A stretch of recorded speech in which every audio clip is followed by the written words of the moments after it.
Device. About that. About now. There we go. So now let's see if some audio comes out of the live stream in a few seconds. All right. Let's hope some audio comes out of the live stream. Device. About that. About now. There we go. So now let's see if some audio comes out of the live stream in a few seconds. All right. Let's hope some audio comes out of the live stream. Device. Good. About that. About now. There we go. All right, Miles, you have to talk. Otherwise, Yeah, we're I stuck gotta in this loop talk. forever. I'm Live stream talking. Talk that thing. in a few seconds. All right. Let's hope some audio comes out of the live stream. Good. About that. About now. There we go. All right, Miles, you have to talk. Otherwise, Yeah, we're I stuck gotta in this loop talk. forever. I'm Live stream. talking. Okay, good. Talk that. Now we can get out of the loop.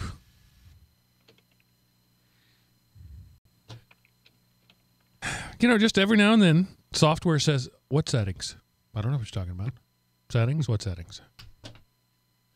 So Oh, is you this, meant is this a those news things. show or is it feedback or It is a news what are we show. doing? It's a news show. Cool. News. Newsy news. Excellent. Yeah. Since none of us did the talk to our congressman thing. Oh, yeah, we didn't do any of our homework, teacher. Sorry.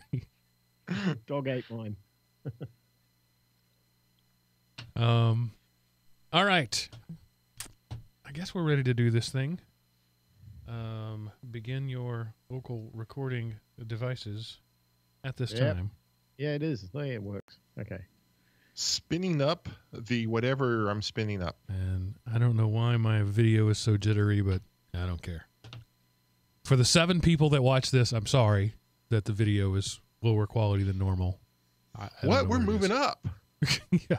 Well, that's 7 over the lifetime of the show. Oh, It'll only be about 2 within the first 6 months. And then I'm assuming that sometime between now and the time that YouTube closes down, we'll pick up about 5 more. I'm optimistic. Sweet. All right, I need to open these segment timers. I forgot to do that. Man, it's just, you take a couple of weeks off and you just forget everything. Yep. And I'm hearing after I finish talking, a brief little beat over. I don't know how to describe it. Are you hearing yourself again? Yes. But I can't, it's like I'm hearing the other line that's bleeding over after the fact, kind of. Electronic-y echo. It's the NSA. I don't know what could be causing that. I do not consent to this recording. Good luck on that one. Yeah, they'll just take it off the feed later. So, They'll edit that part out. yeah. Can you it's live with funny. it, Seth? Because I don't know how to stop it. Yeah, I don't know if it shows up. Hopefully it doesn't show up on the recordings. No, because your recording would just be your mic. You're not recording the receive. You're only recording the send, right? Yeah, sure. We'll go with that. We'll go with that. And I don't hear it. So, all right. Let's see. Let's do this thing, shall we? Kick it. Hello, everyone, and welcome to the GeekRant episode 325. The end is near! Recorded May 20th, 2018, and brought to you by Element OP Productions. ElementOP.com. Welcome back, ladies and gentlemen, to Drive Time Radio for Geeks. I am your host, Mark, the Sultan of the Soapbox Cockerel, and joining me this week, as always, are your 2 stalwart co-hosts, Seth, the Gooey Kid Anderson, and Miles, the Aussie Genera Waco. Hello, gentlemen. Mark, you should have let me practice my dulcet tones if you were going to go to that. Radio voice. Well, I figured if I was going to say I was Drive Time Radio for Geeks, I might as well drop into big time DJ voice. Do they still do that? I think maybe. I don't know. Yeah, people still do that. It's crazy. So we missed. Go ahead, Seth. I was going to say, now you can pay like 99 cents and get effects on your phone to do that for That's you. a good I'm point. Sure. Yeah. So we missed a couple of weeks, and this show is titled "The End Is Near." So obviously that means that we're pod fading and the show is ending soon. Except that that's not what it is. The end that's near that I'm talking about is the end of school. And for roughly, I'm going to say 5/8 of our population. That's a big deal for the schools and the teachers, and actually for me too, because starting tomorrow, traffic is going to be way better for the next few weeks. Yes. So when's the end of your school year for your kids? Wednesday. Oh. Yeah, so tomorrow is the last full day, and then it's 2 half days, because that's all the state counts, and then traffic is just going to be unbelievable for about 7 weeks, and then I'll forget what hell it is for the other 47 weeks of the year. Yep. I don't think that math adds up. I think I added 2 extra weeks to the year there. See, well, that's how bad the hell is. You actually think it's 2 extra weeks long.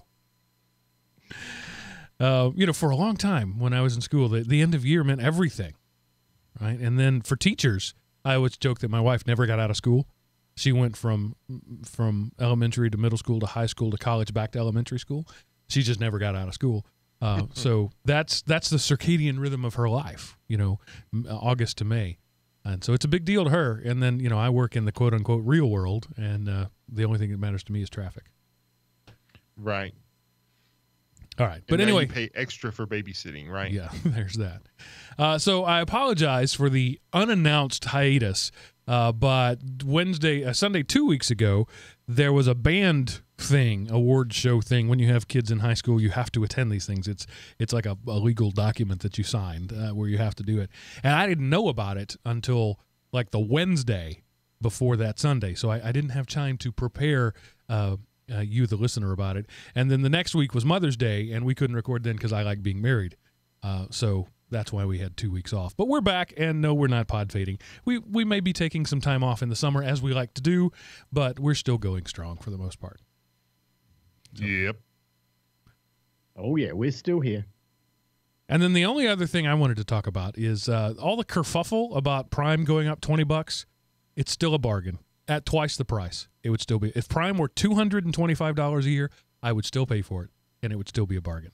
So stop whining about the fact that it went up $20. But you can make that back on your first shipping deal. I mean, it's ridiculous. We are so used to getting things on our doorstep, same day, next day.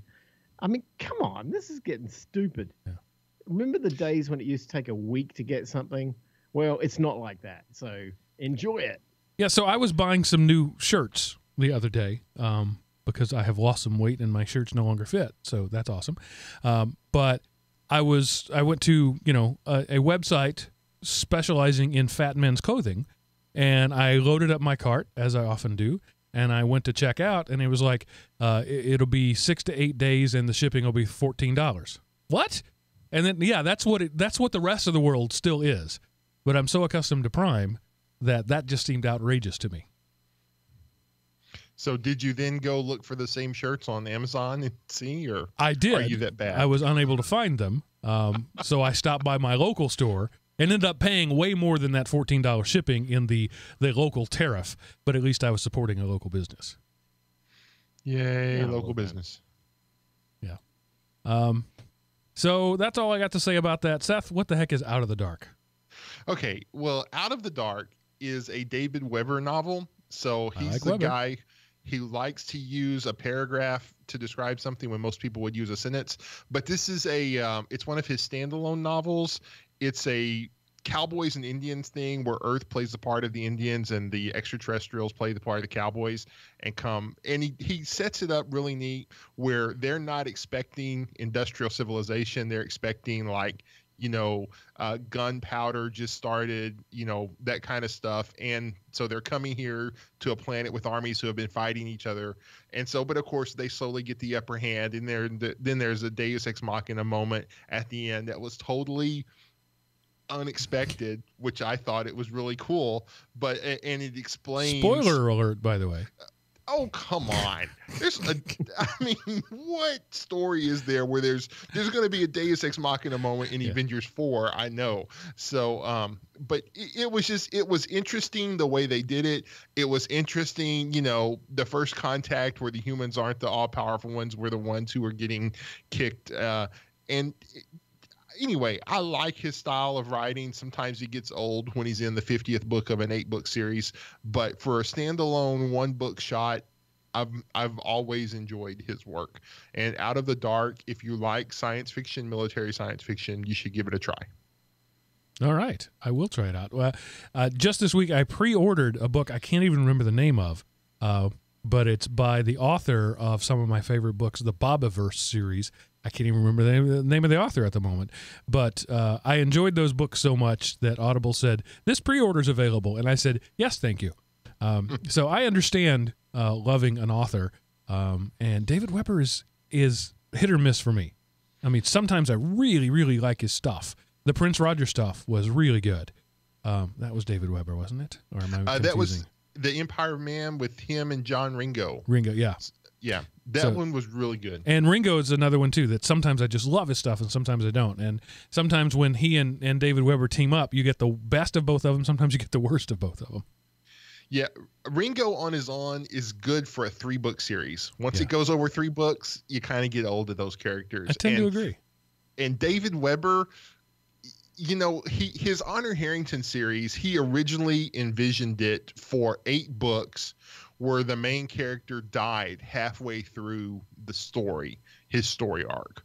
Well, we're on like book 35 and he's about 6/10 of the way through, and about book 25 was the halfway mark, and he decided that one of the main characters should live instead of die. And so I can, because that's all been released in interviews and stuff, because that's what happened, you can understand why his book, like I think it was called Shadow of Freedom, should have been titled Shadow of Stuff I've Read half a dozen times already.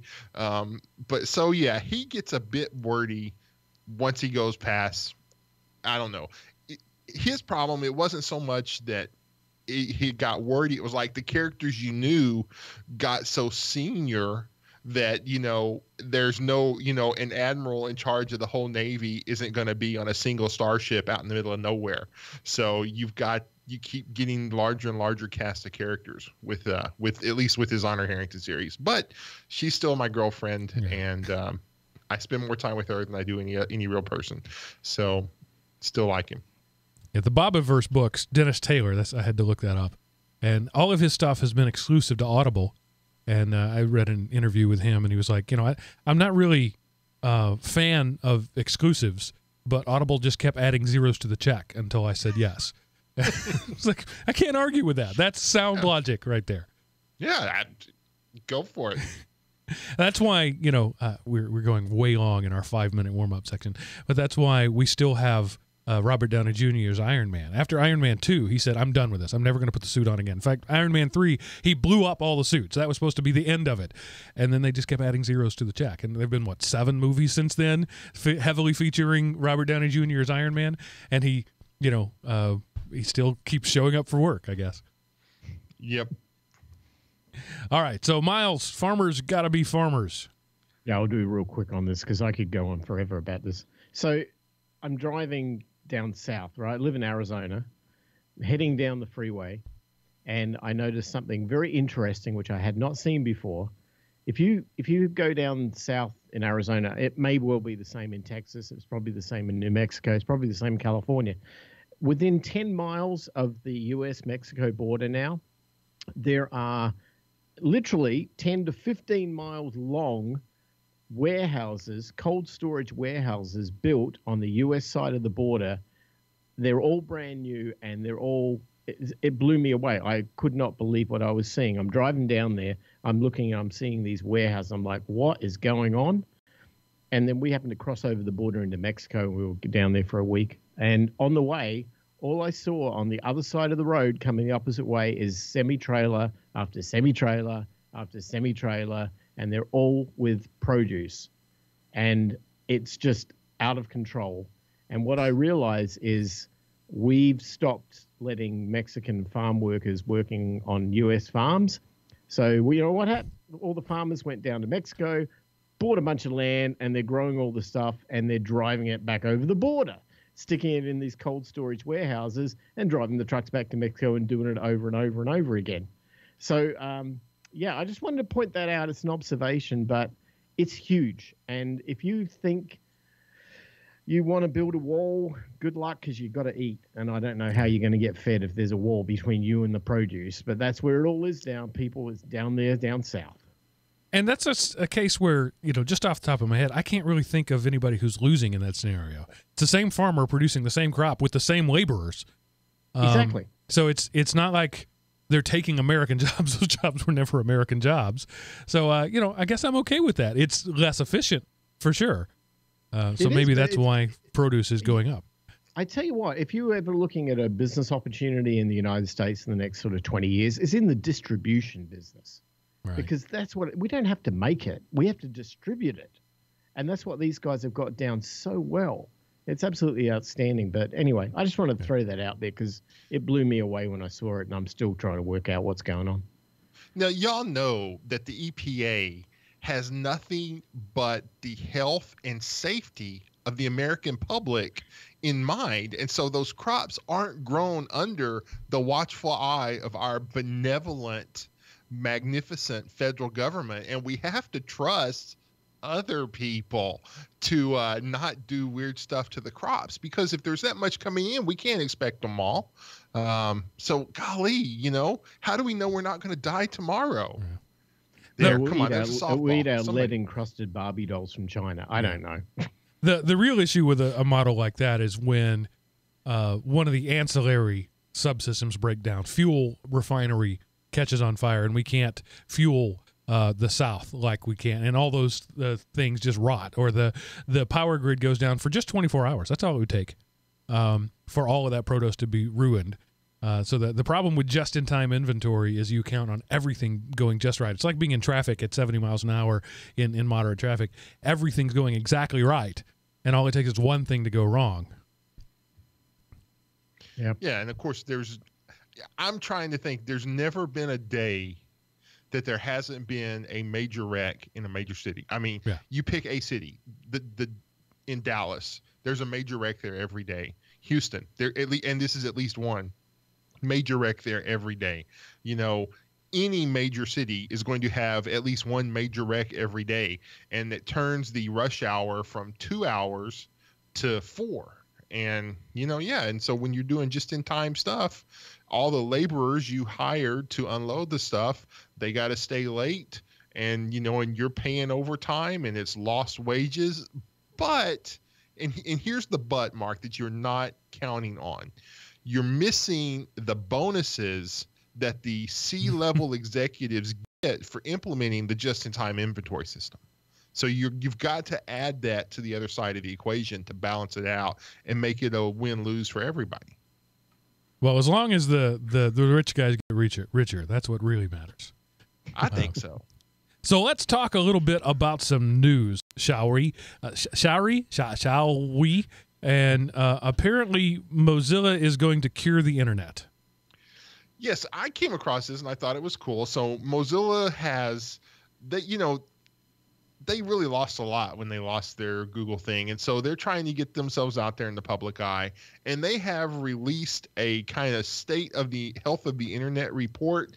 And, in this particular one, using all the buzzwords, they're trying to talk about fake news and precision-based targeting of advertisements and how bots and everything. So it's just like, what are the buzzwords out there and how can we incorporate this into a report and call it a health checkup of the internet? Because, again, healthcare in general is always in the news lately. So, give it up for Mozilla, and of course, I don't know. Anyway, it's a pretty cool, hopefully this will be a place where you can get a reliable metric of health of the internet. And of course, just like anything else, this can be a useful metric, but it will, if it's big enough to paint a complete picture, it will be too big to be useful. But so go Mozilla, take that bull by the horns, even if you have to pull it into the China to stop it.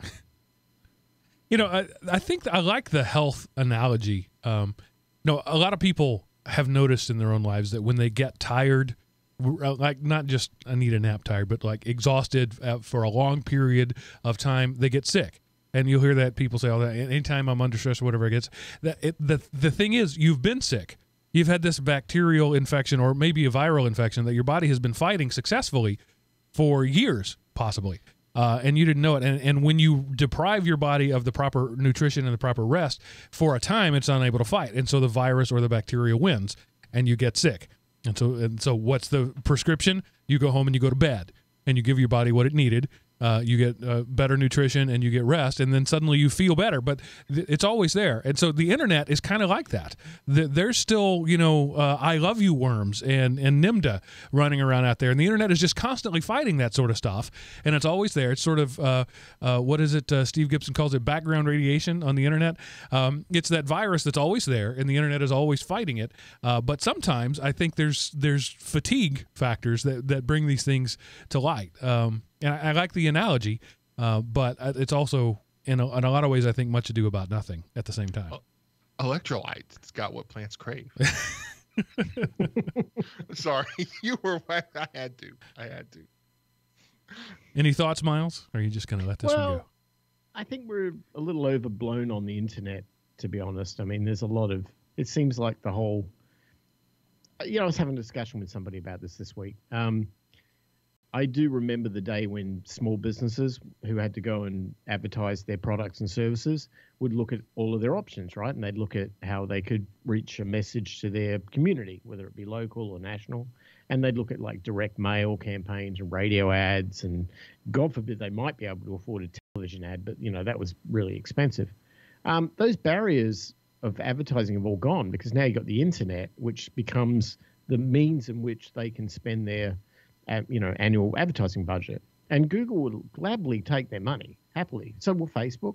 So will anybody. Anybody who's got some sort of position on the internet will gladly take the advertising dollar of American business or world business all the time, all day long. And I think what's happened is because of that, the internet isn't the internet that it was in 1996. Well, right? absolutely. Right. It's now become the advertising marketing rail, and anything you get in terms of content is kind of secondary to that. So as a result, I guess I'm not saying that I don't ever want to not be connected to the internet. I mean, the internet's part of it's utility. It's part of our life. It's what we do. But I think that to take it at face value is not to necessarily see what's really going on, and that is it's a haven of advertising, and we just have to, validate everything we see, trust and verify, right? And a lot of the problem why the internet is so unhealthy is we're trying to use today's internet with yesterday's internet rules. It's like when the internet first came out, we tried to use the internet with television rules and with radio rules. And the first people who realized the internet has different rules, then they catapulted up and got a leg up on all the business. Well, the internet changed, and now everybody's using the old internet rules, and the people who were able to get the new internet rules and, the people who figure it out first realize, hey, there's no legislation about this. Let's blah. And so, it happens so fast that by the time we get around to figuring out what the rules are, nobody cares what the rules are because we're not using it anymore. Do you think that there's a possibility that if pricing for services on the internet were more realistic, like Netflix for what, $12 or something a month, you get basically Blockbuster video store in your TV set. I mean, that seems to me really cheap, right? If it was maybe $25 a month, it might be more realistic, and maybe that would reduce usage and it wouldn't bloat the internet and we wouldn't have all these net neutrality issues. But it just seems like it's way underpriced. I mean, Facebook, the fact is that everything's free. Now we're the product. That's true. The economics don't work. That's not true. That's true of not only just the internet. It's true of everything. All of our goods that we purchase are unnecessarily cheap and unsustainably cheap. And that drive to sort by lowest price first is causing quality to become a thing of the past. I know I sound like an old guy saying get off my lawn, but it really is the case that nobody buys anything anymore expecting quality. From the most expensive, you don't buy a house anymore expecting to have a quality fixtures in it and quality appliances in it. You expect the foundation to be okay, but you don't really expect quality like we used to. And it's been to that race to the bottom. Everything in our world, not just the internet, everything in our world is so undervalued that we have an economy that can't sustain itself. And at some point, we're going to have to start pricing things for what they actually cost. It's I got a letter in the mail from my recycling company recently talking about how we have to be more selective about what we recycle because China no longer takes all our garbage. We used to just ship everything off to China, and now they've started having some standards about what they'll take, and that's hurt my recycling company's business. Because China now is actually saying, no, we won't take any garbage you throw at us. We have to have something. And they don't have another business model. If they can't put it on a shipping container and ship it off to China, they don't know what to do with it. So when China also starts demanding, actually wages for the employees and real profit on their products, that same sort of thing is going to happen. Yeah, I honestly believe you're right. And I think there's I don't know if it's a day of reckoning is the right word, or a time when we all have to get real again, in that interest rates have got to go up and that, products have got to be priced competitively and that companies actually have to make revenue and show a profit. And standard of living has to go down. It does, because our inflation rates have got to go up. And things like, Facebook Zuckerberg can sit in front of Congress and rattle on all he likes about how good and wholesome and everything they are, and that he made a big mistake and blah, blah, blah. But the reality is that problem would have gone away if people on Facebook had to pay for the service, right? I mean, at some point, we've got to get real and say free is not free. And ultimately, the quality of everything on the internet, on everything, is being affected by the fact that we have unrealistic expectations on price. And I know it's been so long now, it's going to be hard. Yeah, but too many people are making too many big bonuses on the fact checks they're raking in to tell me that stuff is overpriced.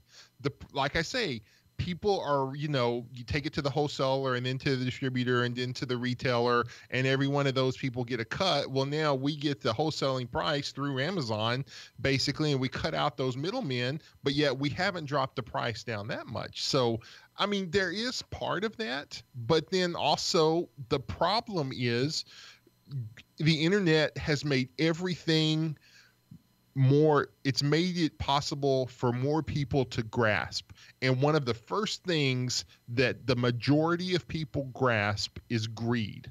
And so the barriers to greed are reduced on the internet, just like the barriers to education are reduced. The barriers to everything, both good and bad, is reduced. But, so yes, there are places where we need to pony up, but then maybe there's places where we could quit acting like bleeps all the time and it wouldn't cost so much.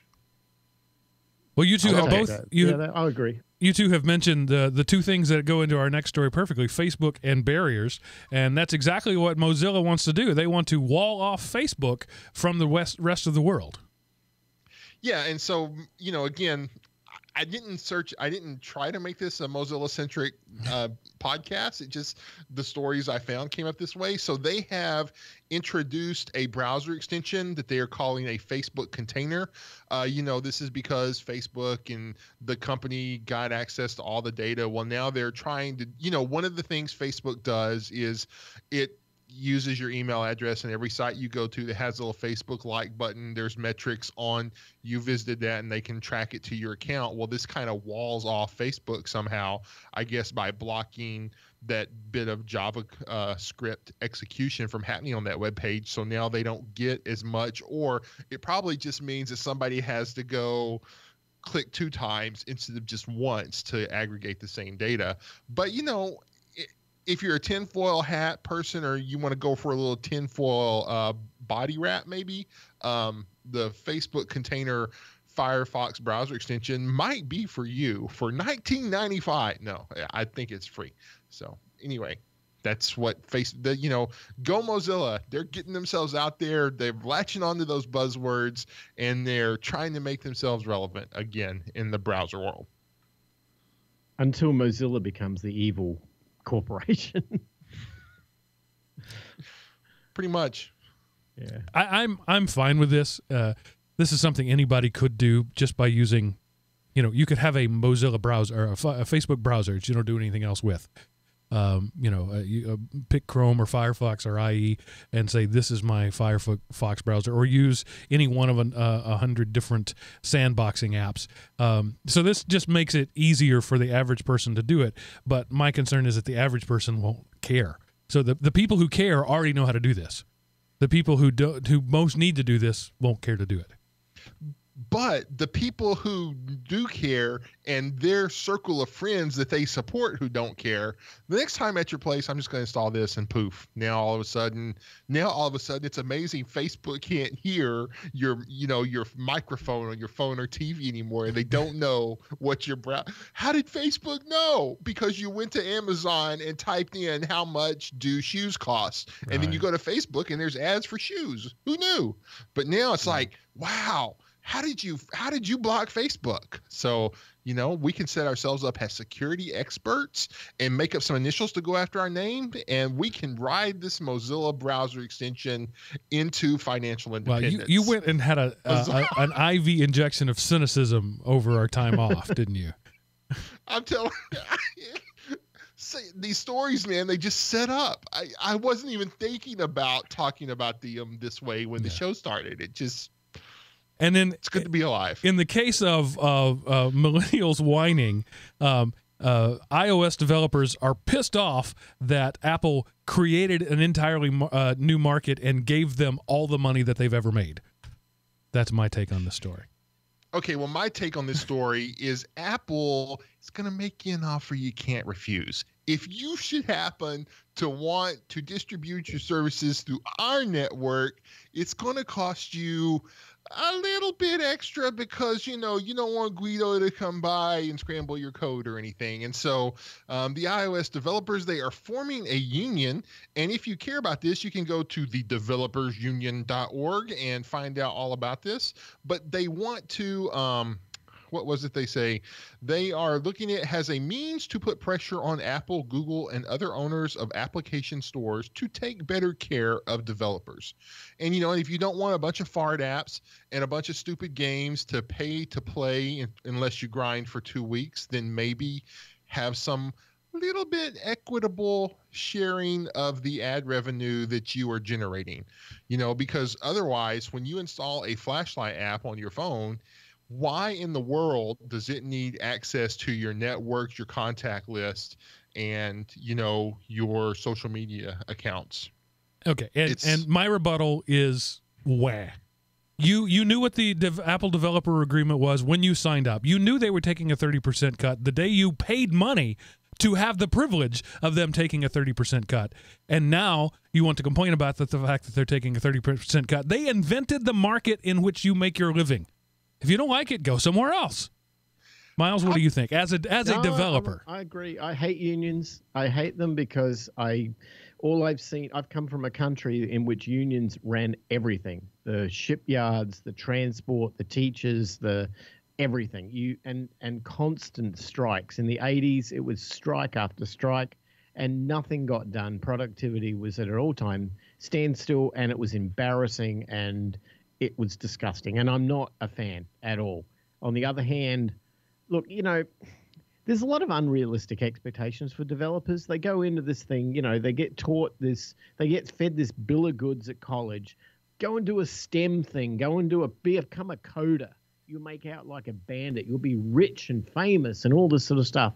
And it doesn't happen that way. It takes 10 years, like any profession, to become experienced in this sort of thing. You're not going to go out there and make $1 million developing your first fart app for an iOS device. So use iOS for what it is. Learn from it. But, get your experience up and then apply it in somewhere where you can actually make a living, because a 99-cent app ain't going to cut it. And that's the problem. And unionizing isn't the answer. It's not. It's actually learn to have a skill that people really want to pay money for, that is valuable. And maybe then you won't need to unionize because you'll be really, really good at it. So I don't have a problem with. I agree with you, Mark. Apple created the market. people go in there, they enjoy it, they take advantage of it. And you know what? For some people, they created something really, really good. They make out like bazillionaires. And for the vast majority, people who created crap, put it out there, and they don't make much money. Stop whining. Don't create crap. Wait. Are you telling me that I can't just go into GitHub, copy something, and paste it into a new page and make six figures doing that? Yep. How dare you? How dare you assault my well-being? I'm sorry. Yep. That's all I got. Sorry. No. Just don't unionize. That's the Okay. You know, I believe that unions have their place. I'm not sure that they have any place anywhere near the App Store. But, you know, good on you guys. You're welcome to try it. You know what Apple's going to say? Bye. Bye, Felicia. That's all they're going to say. They don't care. Well, Apple's nearly, what, $1 trillion market cap company now? I mean, $1 trillion? Really? Yeah. I think that most Apple developers should have more to worry about when the government comes in and treats them like AT&T in the 80s and they carve them up.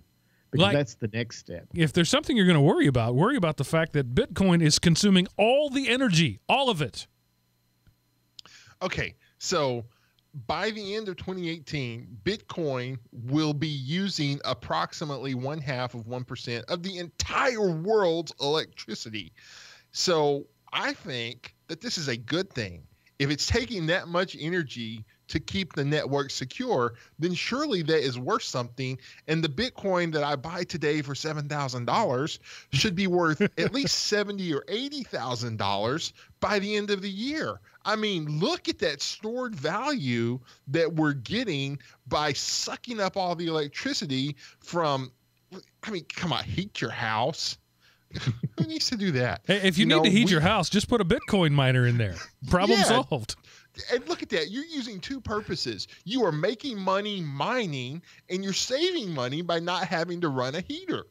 I mean, the world should thank Bitcoin for all that it's doing. So anyway, I thought it was an interesting stat. And of course, you know, a lot of this is based on the fact that there will never be another increase in the mining capacities in the miners, you know, so it's kind of based on today's miners. And so when tomorrow's miners come out, today's miners won't be running as much and all of that. So there's some FUD in it and there's some forward looking. And I just thought, wow, we're up to 0.5% of the world's electricity. Way to go, blockchain. And that's not Bitcoin. An insignificant number. No, it's not. Yeah. It's a lot. Yeah, I guess the banks are going to say, well, we don't chew up that sort of power. Come back over to the dark side and stay with us. I don't know. But, you know, again, it was intended to replicate gold mining, which is an energy-intensive process. It's not electricity. It's fuel. It's manpower. So it's kind of doing what it's supposed to do. It's the system working as designed. Not a bug, but a feature. Well, the only issue might be that there might be some more centralization in the mining community because, you know, the only people who can afford the power will be those living in the Arctic Circle or something. Yeah, global warming. Woohoo.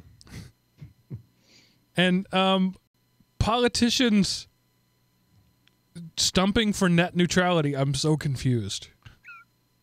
Okay, so the Democrats have resurrected net neutrality, and they were able to vote in the Senate and kind of get it passed by reinstating net neutrality. And so this is done in Congress rather than just the basically, if you haven't heard about this story, all it means is that the ISP has to buy members of Congress now and not just the FCC. Congress was able to see how much money the FCC chairmans were getting from the ISPs and realize, hey, we could get a piece of that action. So no, that would never happen. The United States has a history of the most glistening pure politicians in the history of the world, and they are standing up for the little guy. And I, for one, like the fact that they're doing this, because if we're going to grant the ISP government sanctioned monopolies and make it so they don't really have to compete to each other directly, then they need to provide, I know it's not equal, but they at least need to provide some small bit of scraps to us consumers who have no choice but to deal with the ISPs. So I can't believe I'm saying this, but way to go, Democrats. Well, it was bipartisan, though, right? Well, yeah, but Depends the on who you Democrats ask. kind of led it. Yeah. So. Yeah.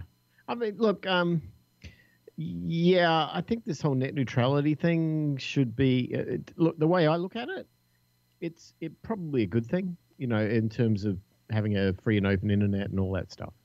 But meanwhile, the elephant in the room says, what about civil liberties and what about privacy and what about the rights of individuals to not, you know, have their entire families, you know, private lives shared on the internet unbeknownst to them and all that sort of stuff. And, you know, if Congress is going to do anything that's going to support the internet, it should be first to protect our privacy rights, and then let's worry about how big the pipes are. I mean, that's just my position on it. But I mean, come on, hashtag net neutrality. That's people understand that. Are you going to say what? Hashtag grow up and learn how to be smart and quit expecting people to do stuff for you. I mean, you're going to take up your entire Twitter post with a hashtag. So yeah, well, 280 characters, man. Yeah, and to that, Miles, I would say, you know, you are demonstrating one of the most infuriating popular mindsets, and that is you're not doing the thing I want you to do, so you shouldn't do anything at all. This is a good thing. And no, it is. let's be okay with the good thing. It wasn't the good thing that you wanted, but it was still a good thing. I just want to, I agree with you. I don't want to sacrifice perfection for good. This is good. Yeah, but at the same time, it's one thing on a long list of things that needs to be done. Right. And what I would love to see is that individuals in Congress who want to champion winning a fight in this area take it to the next level and go and say, okay, now we've done that. Let's go out there and really fight for our citizenry, and that would be awesome. But you know, I don't know. Maybe I'm a bit jaded because I haven't seen Congress pass anything of meaningful value for years, and I mean, I know they do. That's an overstatement, but it's just a little scary where things are going. Yeah, personally, I like it when government does nothing. I'm a big fan of government doing nothing. But we don't have a whole lot to discuss about this one. But you know, we win. The Supreme Court heard the podcast patent thing and said, "This is stupid." Yeah, that's you know. So finally, personal audio realized that, you know, maybe it's not so personal after all, and that their patent really was kind of stupid. And so the Supreme Court said, nope, there's nothing to see here. The lower court's decision stands. So way to go, EFF. Thank you, Richard Stallman, for allowing us to know that we are at least safe from this patent. So woohoo! Another good thing. I mean, this is the highest court in the land ruling on this. They didn't have to take this. The lower court had already upheld that the patent was invalid. Supreme Court did this, I think, more as a publicity thing than anything else. But now the highest court in the land has ruled this. It's done. This can't be adjudicated ever again. Podcasting, at least this patent. Somebody else may say they have a different patent, but at least this patent is completely invalidated, and that's a win. That's a good thing. Yeah. So what do you think's next? I mean, this is dating back to, oh my God, 10 years ago, right? I mean, this is when this all started to come into fruition. So obviously technology's changed a lot in 10 years. Are they now going to have a YouTube patent or a D-Tube patent or whatever the latest thing is now? Well, if we're lucky, people will actually start inventing things instead of claiming to invent things. Here. That would be a nice thing. Yeah. But lawyers they're already getting paid. Farmers got a farm, lawyers got a lawyer. Yeah, I mean, you know, you at least, hey, go, you know, I'm paying you money, at least go try to get me some of that back. And they're like, oh, okay, whatever. So yeah, retainers are a thing. Yeah. I wonder if there's a new troll opportunity on the horizon that we're about to encounter.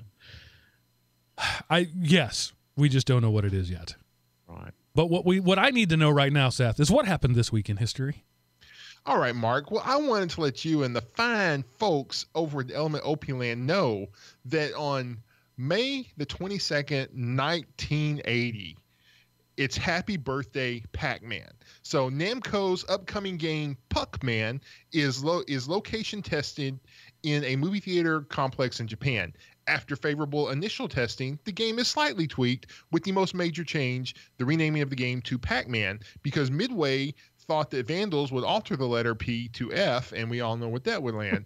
So while the game was not officially released until later in the year, in October, the creators choose today as a birthday. And as a side note, Pac-Man was originally marketed to target the female audience, because a lot of games at this time were, you know, shooting and killing and war type stuff. And so having somebody run around and eat a lot of stuff seemed to be a good market to get women into. So way to go, Pac-Man. You started the obesity epidemic in America.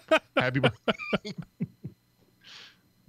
Hey, you guys know who Billy Mitchell is, don't you? Doesn't ring a bell. Doesn't ring a bell. Well, talking about Pac-Man, he's supposedly the world's Donkey Kong, Pac-Man, and every other arcade video game superhero that's beat everything. Well, it's just funny you should say about Pac-Man, because it just came out a couple of weeks ago that apparently this guy's cheated on everything, and they've completely wiped him out of the Guinness Book of Records and everything. If you don't know who this guy is, go and check out a movie called King of Kong. It is unbelievably cool, and you don't have to be a game enthusiast or a video game at all. It's just this amazing story.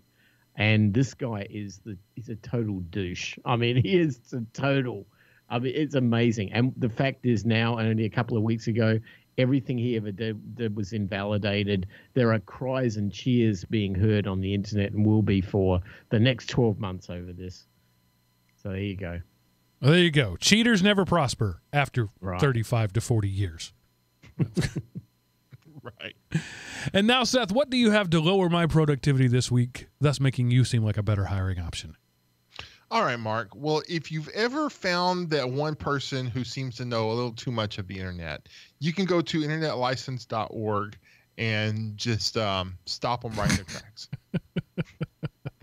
internetlicense.org. You know, it's a one-time joke, so save it and pull it out for that special someone. Yeah, if you've ever wanted to tell somebody you're too stupid to internet, internetlicense.org is the place to send them. That's awesome. Isn't there another website like letmegooglethatforyou.com or something? Yes. I have used that many times. When somebody asks me a question, that the act of typing that question to me in either an email or an instant message is exactly the same amount of energy as necessary to type that into Google. I will use the letmegooglethatforyou.com link. And what it does is it sends them a graphic of the thing you just typed in, and then takes you to the Google results page for that and says, wasn't that easy? And yes, I have used that before, because I'm a bit of a Richard Cranium from time to time. Good one, Seth. Cool. It's not backyard Ferris wheels, but it's a pretty good one. Yeah, I'm trying some palate cleansing here for the next couple of weeks, and then I can maybe get some esoteric stuff. And I'm also thinking about bringing back some of the gold. I mean, we've been at this for over 5 years. That's true. In 5 years in internet time, I mean, that's like an antique on eBay. That's like 7 Kardashian weddings. Well, man, when you put it that way, wow. All right, this is the part of the show where I tell you how you can comment to us, feedback to us, let us know what you think. You can go to elementopie.com and click the Contact Us button at the top of the page. Now, but be careful, you're going to have to answer the world's hardest CAPTCHA with questions like, what crop grows in a cornfield? And once you answered the world's hardest CAPTCHA, you will then have to fill out the form that gets sends an email that gets priority in my in-basket. Let us know what you think. Send us that email. Send us that list. Or you can call 559-I-AM-OPIE. I don't know what those numbers are. Look it up yourself. 559-I-AM-OPIE and send us a voicemail. It's a Google Voice box. We don't check it, so you don't expect anybody to answer it.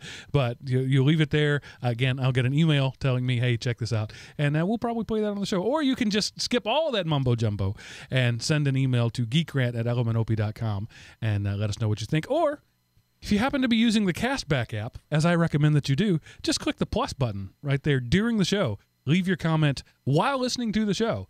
And not only will I see it, but everybody else using the Castback app and listening to that episode will see it and be able to comment in real time, modified time. It's both real time and the time skipping thing. It's magic in a box. Check it out on the Castback app. So let us know what you think, because as I often say, this is listener-created programming, and we care about what you say. We may not take action on it, but we do care. I care. All right, so that's all I have to say about that. Gentlemen, any final words of wisdom before we say goodnight? Nope. I'm wisdomed out. All right. Seth, thank you for, what was that, 6 news links? I didn't even bother to count. 1, 2, 3, 4, 5. Yeah. 6 news links of varied and interesting content. We appreciate really hard the minutes and minutes of work that you put into that. Thank you so much for that. Honestly, you did more work on this show than either Miles or I did. So good on you there. You, the listener, I thank you, because you're the reason we're here. Otherwise, we could burn a lot less CPU cycles, and I could be mining more Bitcoin instead, if we didn't have to broadcast all this and publish it and put it all out there. So literally, you're the reason we do this. And if you want to give a little reward, a little kickback, a little thanks for doing that, you could do what Jinta just did right now in the chat room live and actually type the word thanks, that was fun, into the chat room. And that's one way to thank us. Or you could go over to patreon.com and click on or patreon.com/elementop and throw me a buck or two.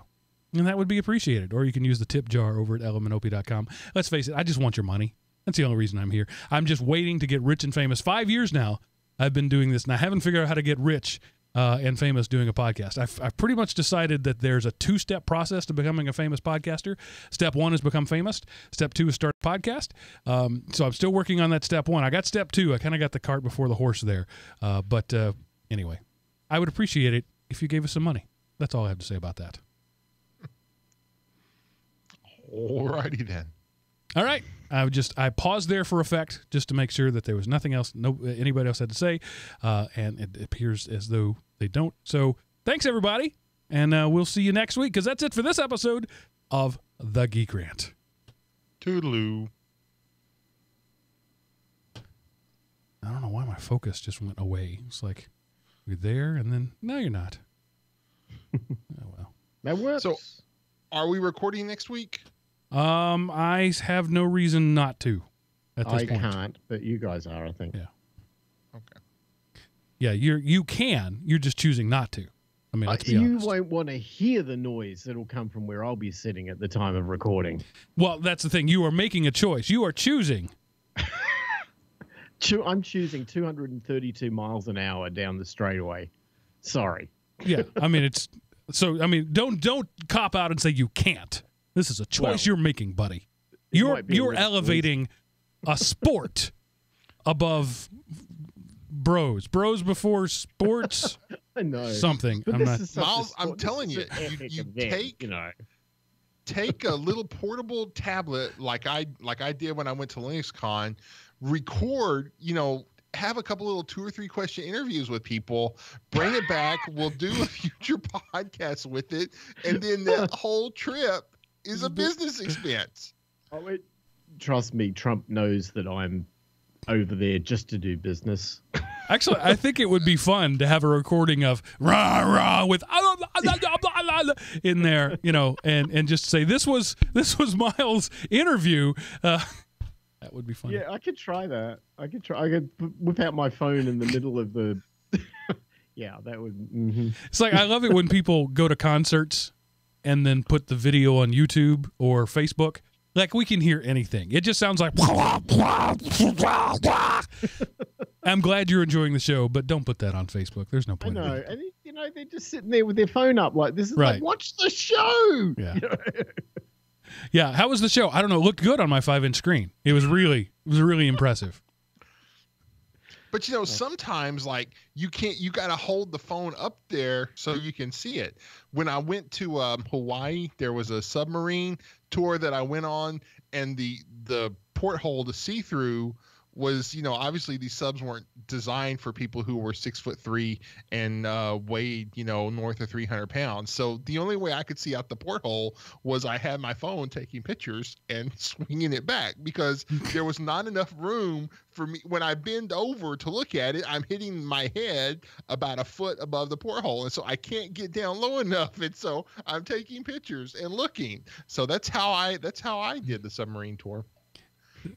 So the moral of that story is just don't get on a submarine if you're 6'4". Right. Yeah. But, it's Hawaii. You got to spend money, right? All right, YouTubers, that was some extra bonus content just for you that nobody else got to see. And we'll talk to you later.